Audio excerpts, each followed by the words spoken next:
we get these experiences early on. We're not waiting until people are like I did, like a big dumb and be a senior in like college and be like, whoops, I got to get an internship like that. Don't be like, I did the same thing. And look at this now. Like, Mel. oh yeah, maybe I should do that.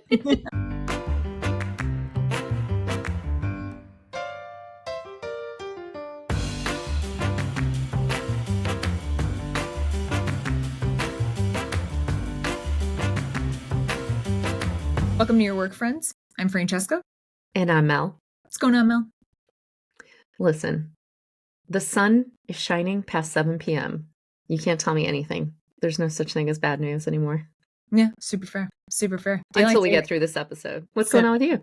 I had a friend tell me that more accidents happened this week because of daylight savings than New Year's or July 4th. Because people are, their circadian rhythms are off. They're not sleeping as well. Oh, I believe it. Yeah. Yeah. More deers get hit in Wisconsin this week than any other week in the year. Poor deers. I know. Man, deer accidents scare me. For the deer and for the car, it's not a good thing. Yeah, not a good thing. For folks in the Northeast, we have a really nice drive. It's called the Merritt Parkway. It runs through Connecticut, and it's very woodsy and beautiful and windy and hilly.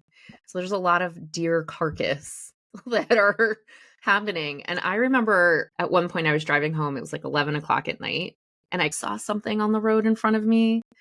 And as I got closer, I realized it was a massive deer trying to cross the highway and slammed on my brakes. And I think both of us he was just staring at me and I was just staring at him. And then he jumped across the little median and went into the woods. Yeah. Scariest moment of my life. Yeah. But you see those where the hooves go through the windshield. Yeah. The hooves go through the windshield. Yeah. It's not pretty. No. I don't know. But spring is here. I'm all for it. I'm ready for the change in season. Yeah, I'm ready for summer. I've been ready for summer since January 2nd. Yeah. I'm like, holidays are over. I'm done. Let's go. Let's get into summer. I'm in that mode too. It's like, all right, December's done. Where's the sunshine? Yeah. I need renewal, new beginnings. Yeah. Gym, tan, laundry, all of it. Yeah. We're back with New Week, New Headlines. Mel, what are you talking about today? I have two stories. Half of young people are concerned that they lack career skills, experiences, and qualifications. Ooh. And I'm also talking about a study that came out and that said 2 in 5 American employees are open to virtual reality workspaces. All right. That's about equal to return to office. What about you? All right. I have two stories as well. Why are so many CEOs getting the boot? And will the job market get worse? I have 5 key factors that you might want to keep your eye on that'll let us know it's getting worse or maybe it's getting better. All right. Let's do it. Let's do it. I'm going to jump into our young folks here. So this article came out earlier this week. Half of young people are concerned that they lack career skills, experience, or qualifications. So what's happening? Widespread self-doubt is happening for our younger folks. Over 56% of young people aged 16 to 25 feel they lack the necessary skills, experience, qualifications for the desired careers they're going after. There's also a guidance gap happening. Nearly 2 in 5, so 39% of young individuals are uncertain about how to find a job after leaving school. Both you and I have feelings about this one, so we'll talk about it. Very strong, yes. Yes. This all tracks. Please continue. Mental health is playing a huge role. Approximately 30% have experienced mental health issues due to unemployment. 53% report that prolonged unemployment is worsening their self-esteem. And you and I also talk about this and needing to disconnect your self-worth from a job because they're different. Misalignment with employers. There's a huge disconnect between employers' emphasis on soft skills and young people's focus on industry experience. So it's leading to missed opportunities here. And then the role of HR has an opportunity here to bridge this gap by adopting more skills-based hiring, focusing on soft skills, and engaging with local communities to offer work experiences. What do you think about this news? Listen, these are all things that I think you and I, when we were entering the workforce, we entered the workforce around right after 9/11 in 2001, 2002. It wasn't super pretty. I think you can look at other workforces that entered around 2008. Not a pretty job market. Yeah. This is not a pretty job market. And having said that, I think it's getting worse per your data. I also think it's probably going to take a village of things to change it. It bums me out when I hear things around confidence or anxiety or mental health. And then to also keep hearing that potentially people don't know how to enter the job market, or we have some things in the flywheel we can fix where we've known this for a really long time. Let's get busy fixing it. It's not getting any better. Yeah, I know. I think one of the things that irks me most is when you see entry-level jobs that require 5 years of experience and you're like, okay, let's get real. We can't tell our young people go out and get a 4-year degree and then we don't have jobs for them when they graduate. It's just a failing system in general. The biggest tell for me is if you're reaching your senior year of college and you haven't had any internship or any work experience in what you're graduating in, that to me begs the question of the system of college. Right. And at the end of the day, I'll cut to the big chase on this. My belief is that people should be starting internships sophomore year of college. So they have quite a bit of work experience and knowledge of what that industry is like before they even graduate. Because it's not only about work experience, it's also about, do you even freaking like this? Is this job even your thing? I'm very interested in more of an apprentice model for universities, especially most college students are expected to pick a major sophomore year. And then you've got to commit to that major. Who at 19 knows what they want to be doing? Nobody. I coach college students. I love that audience. I've worked with hundreds of college students when I worked in campus recruiting. They're doing the best they can to figure out what they even want in life while trying to tune out the noise of like parents, friends, teachers, professors, everyone who has an opinion about how they should spend the rest of their life. And it's hard. There's almost like a gap that should happen between high school graduation and entering college. And then when you're in college, to your good point, getting into those externship or apprenticeship opportunities before you get into a major so you can test and try what fits. It might not be perfect, but a better system than what we have, I think. Going back to the confidence issue, which can cause anxiety, going back to the root cause of that mental health is unemployment. To me, if you're allowing people to graduate with years of experience, if you're allowing people to graduate with a network of people that they can pull on, it doesn't fully sate those issues, but it sure as hell helps it. And I feel like we're doing a disservice to our kids to not let them have that. And by the way, this is not a knock on your career services groups or departments. They're trying. I think they're killing it and doing the best they can with what they've got. I think we need to flood more money into that, and we need to change the process so we get these experiences early on. We're not waiting until people are like I did, like a big dumb, and be a senior in like college and be like, whoops, I got to get an internship. Like that. Don't be like I did the same thing. And look at this now. Like, oh yeah, maybe I should do that. But if you didn't have the guidance, not everyone's entering college at the same socioeconomic level, experience level, background level, and not everyone's entering with these existing networks and systems. Not everyone has parents who have friends who will guide you. Not everyone has mentors. So there's a lot of folks who are just trying to figure it all out. I don't know. I think increase the budgets for those career services offices, because as you pointed out, and I've worked with so many career services offices, they are doing so much with so little. It's amazing what they've already accomplished, but give them money, give them resources so it can make these experiences better. And it only boosts the university's effectiveness, right? When you can show that you've placed people from going to your university. So yeah, you want a return on investment for all the tuition. That's it. 100%. Here's what I'll leave you with. Young folks, just put it on my little coach hat.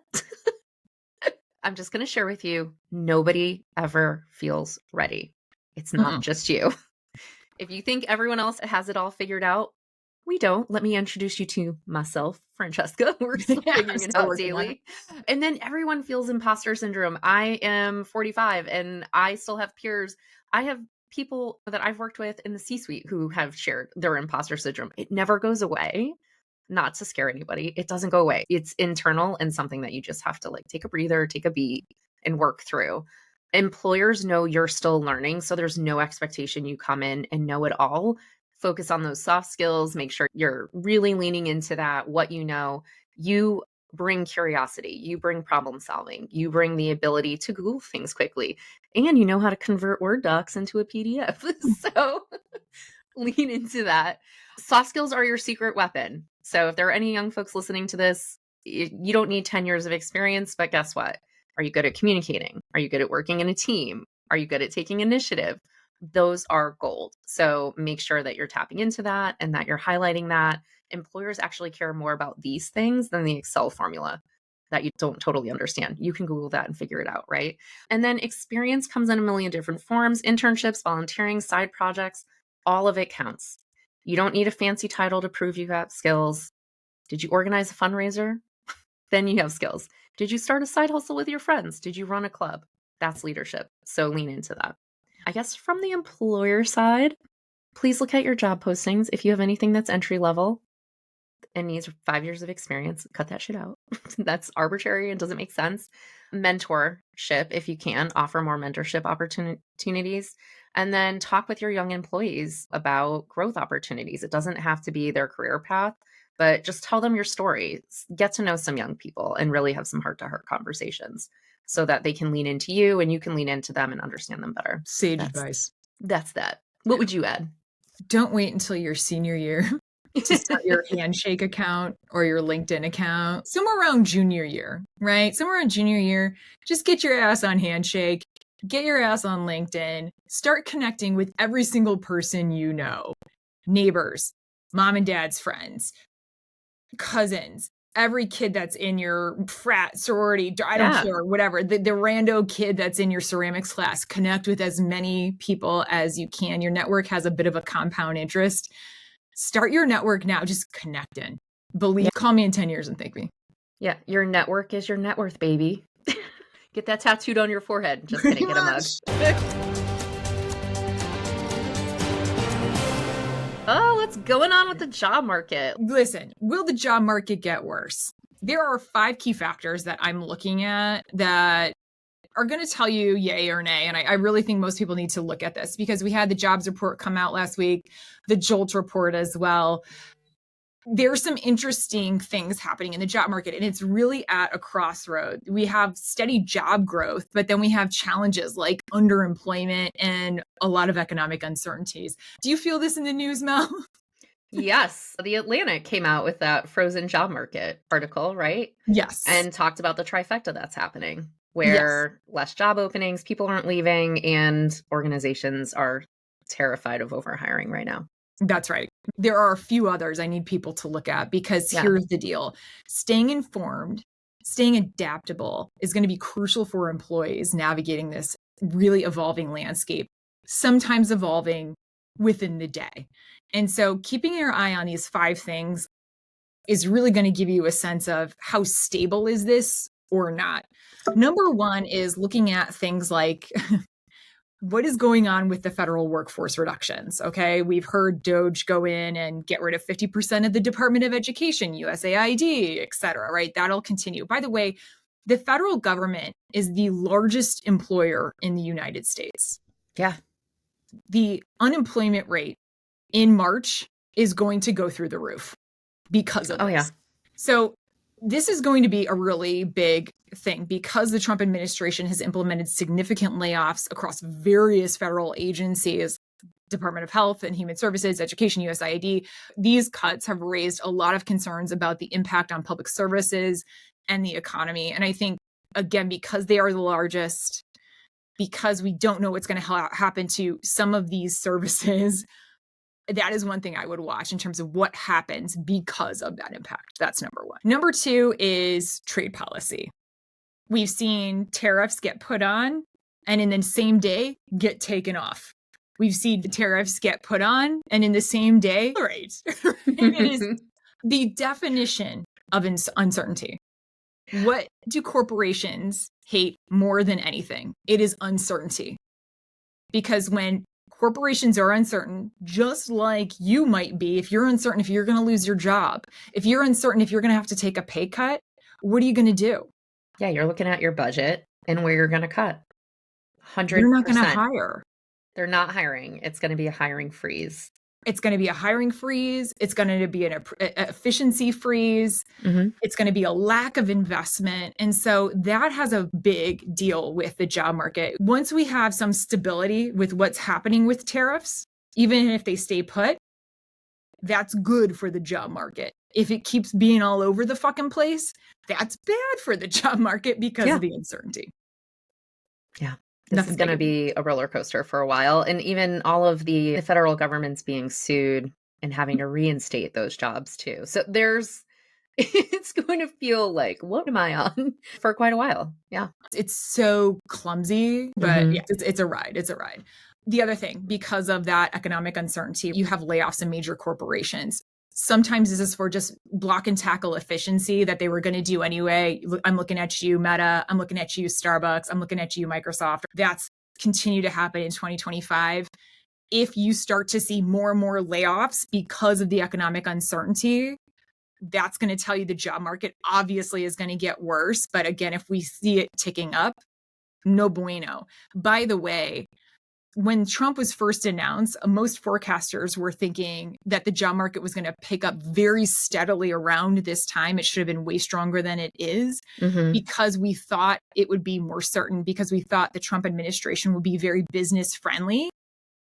But because of all this uncertainty, if you continue to see massive layoffs happening, again, no bueno. The other thing to look at, this came out in the JOLTS report, the increase in part-time workers seeking full-time positions. So there's a growing trend of part-time workers seeking full-time employment. Recent reports indicate that more part-time workers are expressing a desire for full-time, but they can't find it. That increased by 10% over the last year. My hypothesis there is there are a lot of people who were already laid off who took part-time positions because they already couldn't find full-time positions. And now we're seeing an increase in those same people who were formerly full-time, then took part-time, and now they want to go back to full-time. Yeah. So that number is going to keep increasing because so many people have no choice but to take multiple part-time jobs just to get some semblance of financial wholeness. And they're likely not getting that. They don't get the benefits. Yeah. So they likely lost benefits. And now they're trying to get back to it. Yeah. And if they cut Medicaid, this is going to be fascinating. Yeah. Here's my last one. Again, we talked about job openings slowing down. We talked about the tariff policy. We talked about workforce reductions, part-time workers. The last one that's interesting and a little bit of a nuanced point, but I think it's something I'm always really curious about, is the rise in credit card defaults. Financial stress among consumers is evident, and it's increasing in the number of Americans defaulting on credit card debt. It actually just rose again. They've found a rise in defaults reflecting broader economic challenges and potential implications for consumer spending. You're starting to also see things like Walmart not reporting as good of earnings as they thought. Obviously, Target not reporting as good of earnings as they thought. Some of that might be because of the boycotts. They're saying it's because people are spending less on discretionary items. But when Walmart, which is the low-cost provider, is saying, hey, we're not going to meet what we thought we were going to meet because people aren't spending as much, when the rise in credit card defaults is happening as well, that means people are holding on to their cash. They're holding on to their cash, and they're likely having to use credit cards just to pay for essentials. So these are the things that I'm looking at. If these get better, great. I have a prediction on what's going to happen with the job market. What's yours? Oh, I think it's going to work way worse before it gets better. I think it'll be maybe around June before we start to see maybe some positivity coming out of the job market. But what just occurred in the last 3 months is going to take 3 months to correct or level out. I don't think we'll start to see anything until summer. What about you? Yeah, I'm absolutely in the same place. I think it's going to be September if we're doing Price is Right pricing. Okay, Miss Dollar. Yeah, it's $1. That's a 501. Ooh, 502. Son of a bitch. No. You want a car. All of this takes way longer to correct than it typically takes way longer to correct than it is to get the. I'm trying to be optimistic. Yeah, but it's going to be a minute. I think it's going to be a minute. I think it's going to be tough, but I think this is where everyone keeps talking about the importance of community and finding community and people that you can lean on. And it absolutely is not a reflection of people's value in the marketplace. I think that's if you're someone who's been impacted, This is not a reflection of your value, your skills, your capabilities, your self-worth. You're worthy just because you exist as a human being, right? And work is just something that helps pay the bills. And hopefully you get good things out of it too. Like you get to grow and learn and build relationships. But outside of that, if this is something that you've been impacted by, it's now time to lean into communities for support. This was just a little surprising to me. It was a fun little article talking about 2 in 5 American employees are open to virtual reality workspaces. What do you think about this? Not for you? Listen, with the headsets, here's the thing. I get it. First of all, I get really sweaty in those headsets, and I don't like the schmutz. With any kind of AR, VR, here's my deal. To me, it's a hardware game. Until these things become light and easy on your face, i.e. like even lighter and easier than the Meta Ray-Ban glasses. It's literally like a lens and it feels like a heads-up display, Minority Report kind of style. I'll believe it when I see it. Hardware's way too clunky for me, but I get it and I get why people would say it. What do you think? Yeah, I'm with you. I went to South by Southwest a few years ago and they had an amazing like tech showcase, as of course they did. I did a demonstration of how you can attend a global meeting in the room, and it was VR and you sat in the space and it felt like you were physically at a table with your colleagues in the room because you could see them and see their face and interact. I thought that was really interesting. But the headset itself, like I was so distracted by the weight of that on my face. And you know what my fear is? Having to wear that for 8 hours a day. If that was the requirement. Yes, the ring around your eyes. So suddenly you just have an acne ring. Yeah. Yeah, just a rash. No, you know how everyone talks about that dent that they have on their pinky finger from holding their phone the wrong way? Imagine you just start getting a dent on your face in the shape. We're really going to look strange in a couple hundred years. But yeah, I'm with you on this. I love tech, but I'm very much, what do people need to do? And what's the best experience to support them? And tech should be the last thing. It's not the solution to everything, but just figuring out, is this the right solution? I think that's it. It's fun to play with.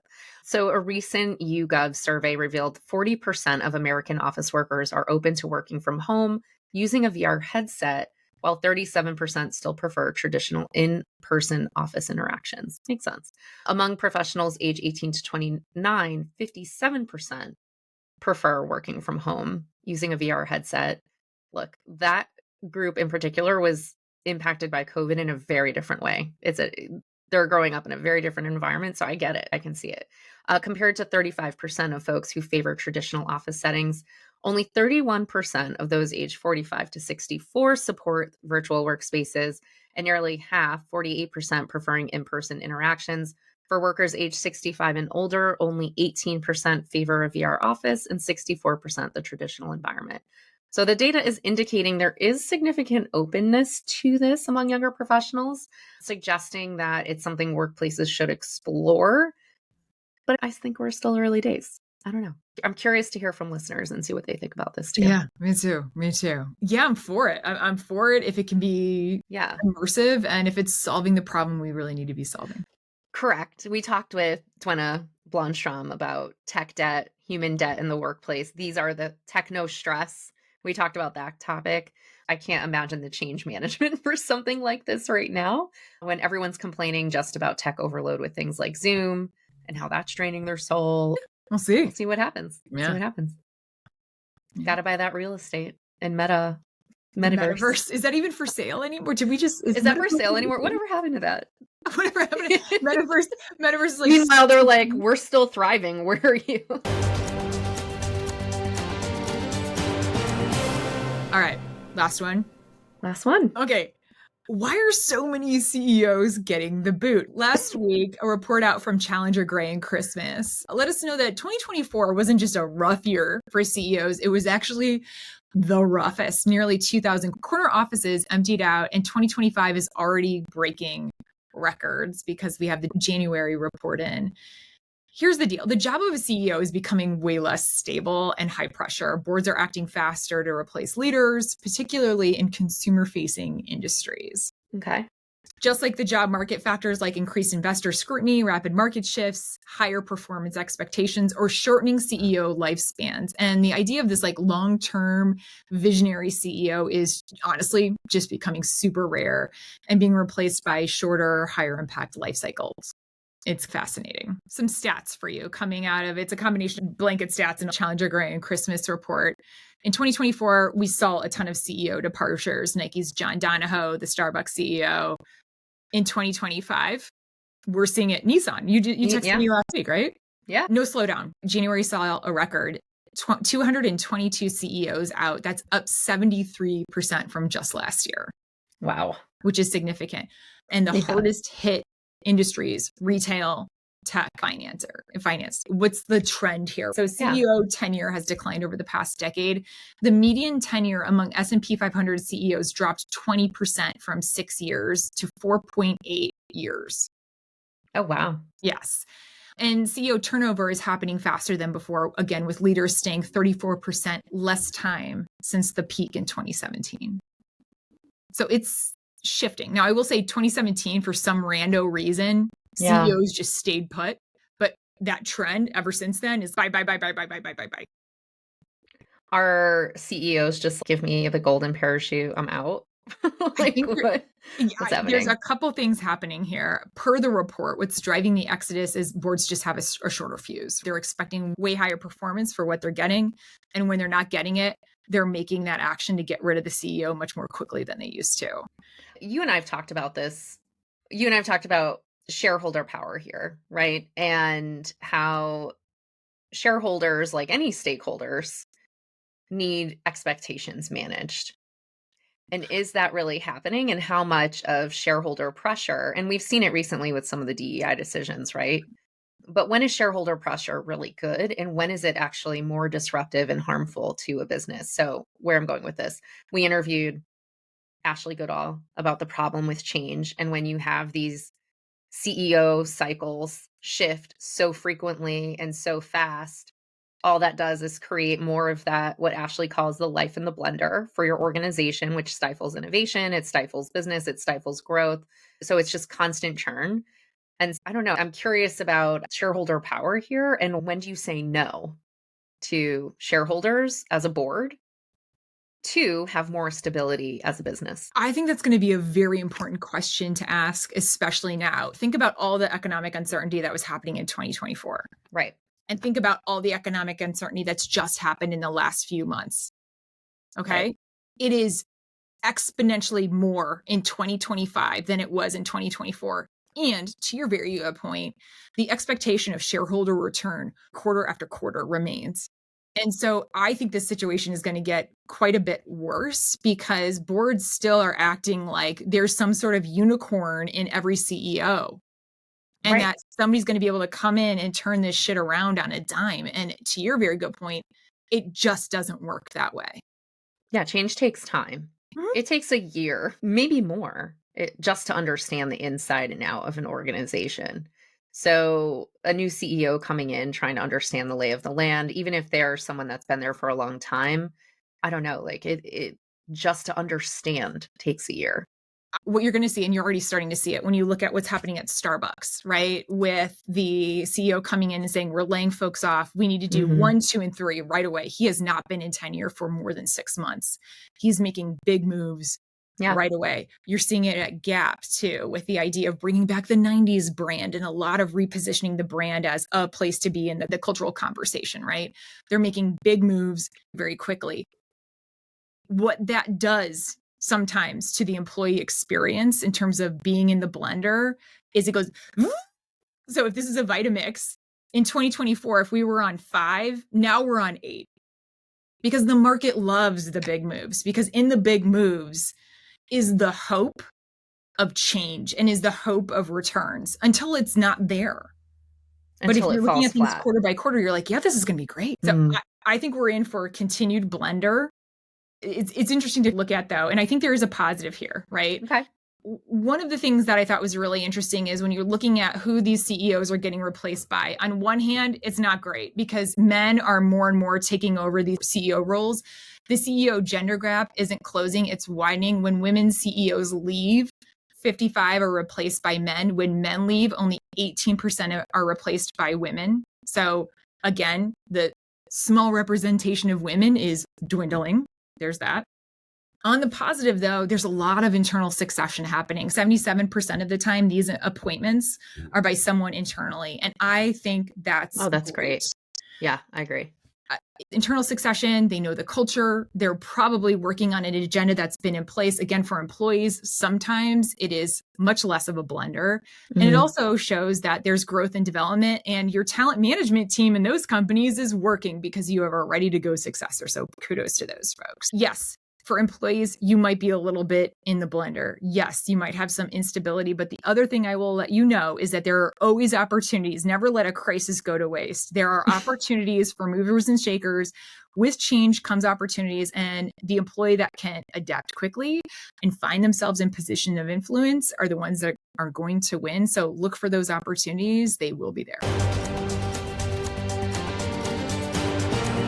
This episode was produced, edited, and all things by us, myself, Mel Plett, and Francesca Ranieri. Our music is by Pink Zebra. And if you loved this conversation and you want to contribute your thoughts with us, please do. You can visit us at yourworkfriends.com, but you can also join us over on LinkedIn. We have a LinkedIn community page. And we have the TikToks and Instagrams. So please join us in the socials. And if you like this and you've benefited from this episode and you think someone else can benefit from this episode, please rate and subscribe. We'd really appreciate it. That helps keep us going. Take care, friends. Right. Bye, friends. Bye, friends.